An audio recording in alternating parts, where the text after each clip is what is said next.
cara penyerbukan gitu ya. Bahkan penyerbukan yang sering yang paham, yang tahu.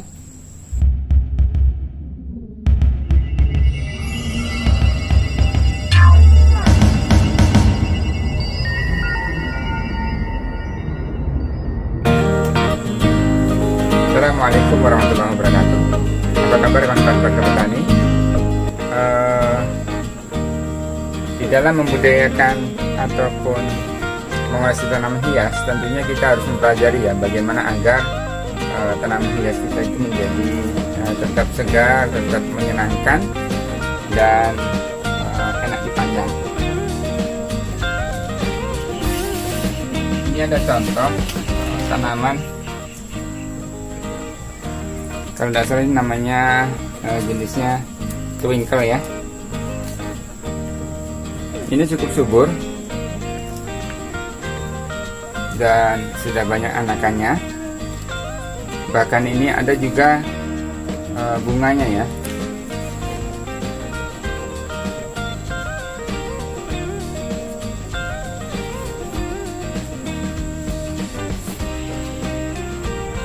Bunga aglonema ini dia termasuk bunga majemuk ya, lengkap, berbunga lengkap. Ada jantan, ada betina, lengkap di sini. Ada benang sari, ada juga kepala putihnya. Bila jadi pembuahannya maka akan menjadi buah ya di bagian bawah. Atau saya copot aja ya.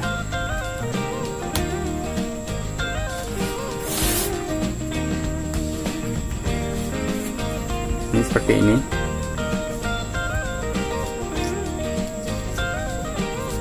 Nah, ini ada bintil-bintil ya.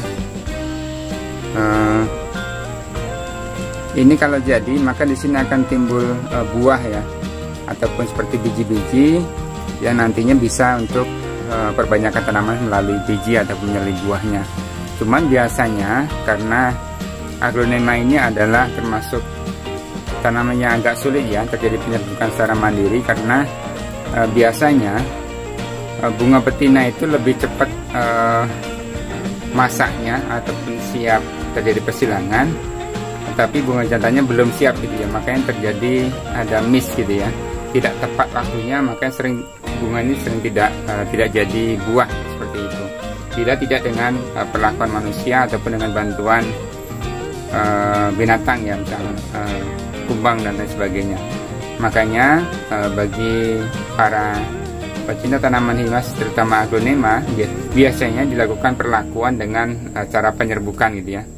Bahkan penyerbukan yang sering dilakukan adalah penyerbukan silang dengan tanaman jenis aglonema lainnya. Sebentar saya cari dulu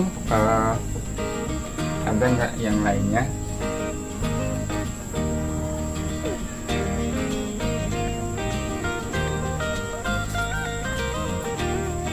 Nah, ini ada jenis lainnya.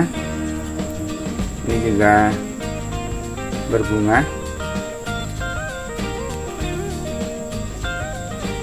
Ini kalau nggak salah tadi heng-heng ya, bisa disilangkan antara heng-heng dengan twinkle.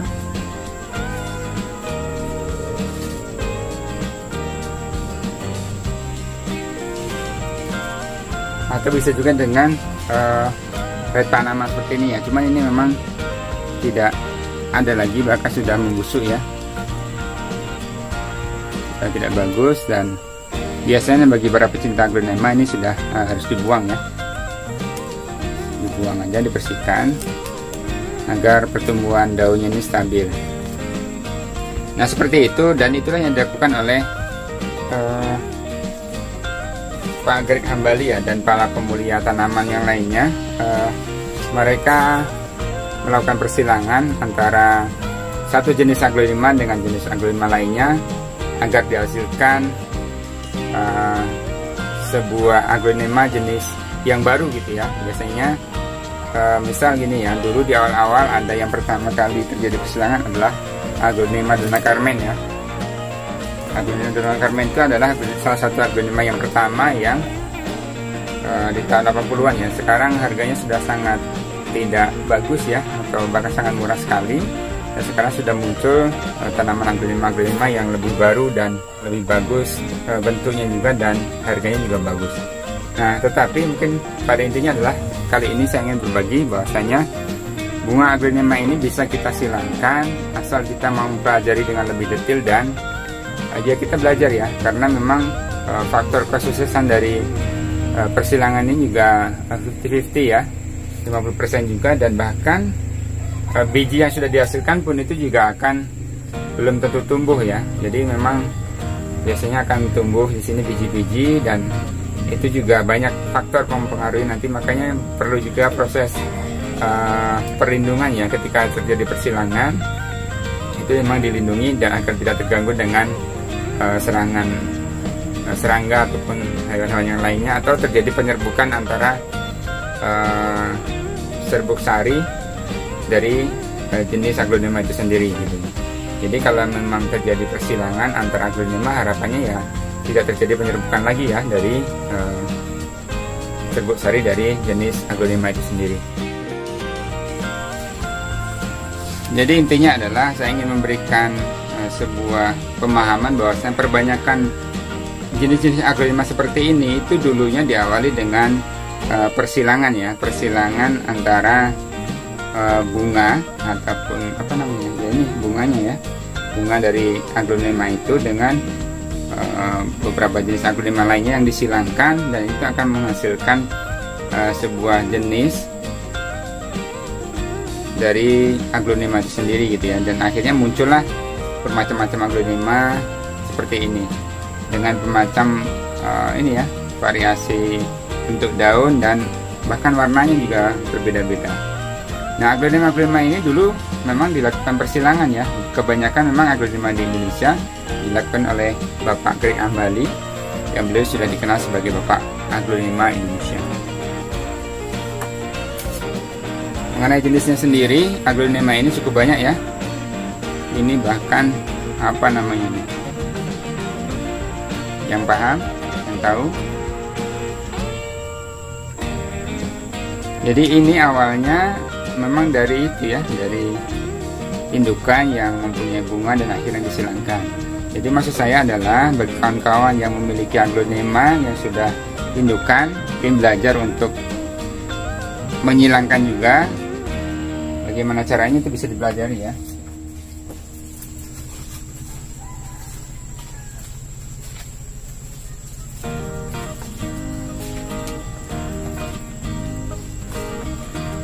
Ini adalah salah satu contoh aglonema indukan yang memiliki bunga ya, yang sedang berbunga.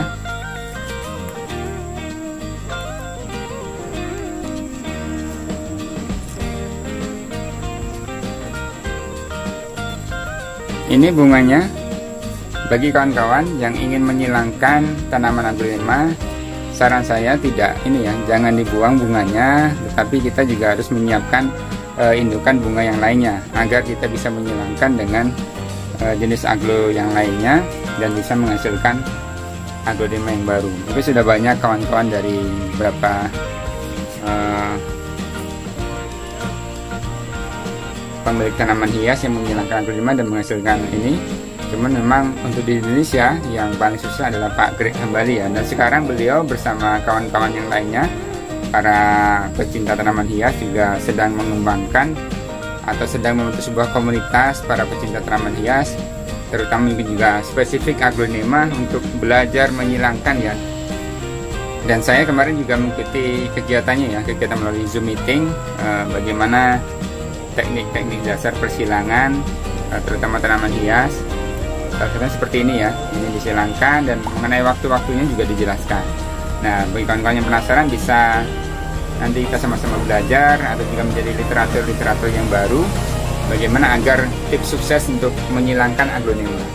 Tapi pada dasarnya adalah kita semangat untuk menjaga kelestarian aglonema ini, karena memang tadi ya, secara alamiah aglonema ini juga akan sulit berkembang. Minimal mempertahankan jenisnya saja, dia juga tidak akan, kemungkinannya kecil ya, bertemu antara matangnya benang sari bertemu dengan kondisi siap dibuahinya kepala putih itu sangat minim sekali gitu ya. Makanya butuh perlakuan kita butuh bantuan kita selaku pemilik aglonema untuk menyilangkannya gitu ya, atau mengawinkannya gitu ya, agar terjadi proses pembuahan dan akhirnya buah itu ataupun biji itu bisa kita gunakan sebagai bibit ya, bisa kita gunakan sebagai bibit dan untuk perbanyakan tanaman. Di samping menggunakan perbanyakan secara anakan seperti ini. Baik, demikian ya. Mungkin ada satu lagi saya perlihatkan kondisi bunganya. Nah ini masih red Panama juga ya. Ini bunganya.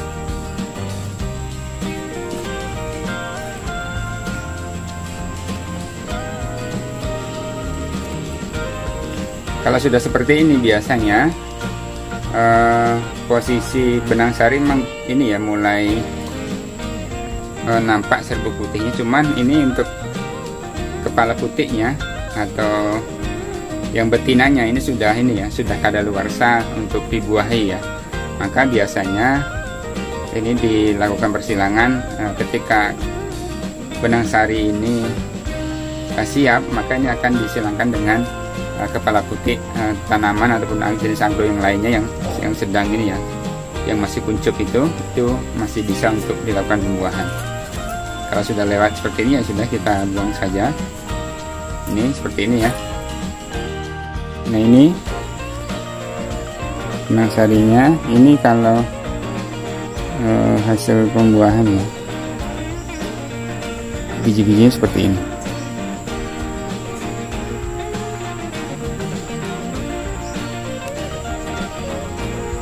Nah biji-biji ini nanti nunggu matang ya baru bisa untuk ditanam. Kalau ini sudah saya patahkan untuk sampel ya.